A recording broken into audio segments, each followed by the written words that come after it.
We're rolling. I have learned from the experts.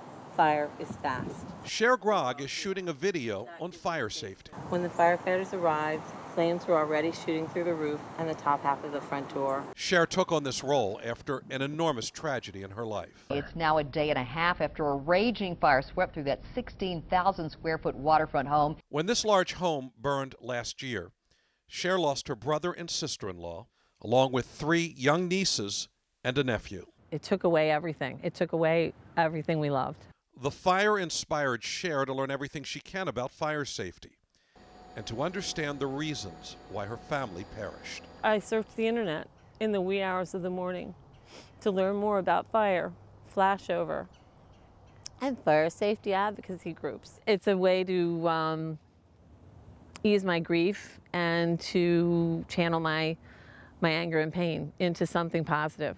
The organization Common Voices is using Sher's voice to bring a simple but important message to the entire country. Fire sprinklers save lives. But Sher Grogg's story is local for us. Breaking news of the investigation into that Annapolis mansion fire. Officials just announced they have found 2 more bodies. This fire occurred in Anne Arundel County. My brother, my sister-in-law, and my nieces and nephews would be here today, very probably, if they had had a fire sprinkler in their home. I truly believe that residential sprinklers would have made a difference in helping the family at this tragic fire get out. This home was built before the state and the county required residential sprinklers. Still, Sher Grogg is comforted by knowing Maryland is a leader for the nation in trying to prevent such tragedies with its mandatory residential sprinkler requirement. But this is suddenly in jeopardy with House Bill 19. It scares me to think that we would possibly go backwards when they're making such a great stand here. Sher Grogg is far from alone with her opinion. It's definitely a step backwards. This would be a tremendous step backwards from what we're at right now. I mean, we're only 2 states in the whole country that have residential sprinklers, us and California.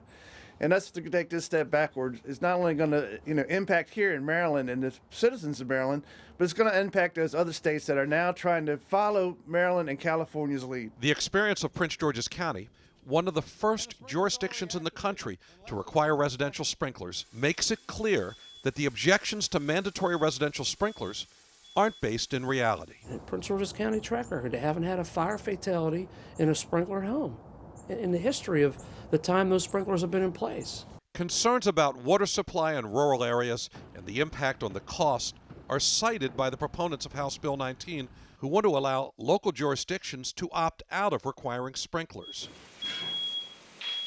But on both sides of the Chesapeake, local governments tell a different story. It has not affected the growth of our area, and we have some very rural areas of Frederick County. We go all the way from the state of Pennsylvania to Virginia, 654 square miles, and we have no areas whatsoever that we've had a problem, and our development has continued to grow. In my county, we've had residential sprinklers since 2008, and we have no problem in the rural areas. Firefighters, when they respond to a fire, they don't have the opportunity of opting out. When they go to a fire, their job and mission is to go in, save lives, and protect families. I know there's a lot of myths and misinformation about residential sprinklers, but these fire service professionals from across the state of Maryland can help you get the real facts about these life-saving devices. I urge you to reach out to them. The fire chiefs from across Maryland know it, and Sher Grogg knows it. Sprinklers save lives. For me, I just want to try and help any other families avoid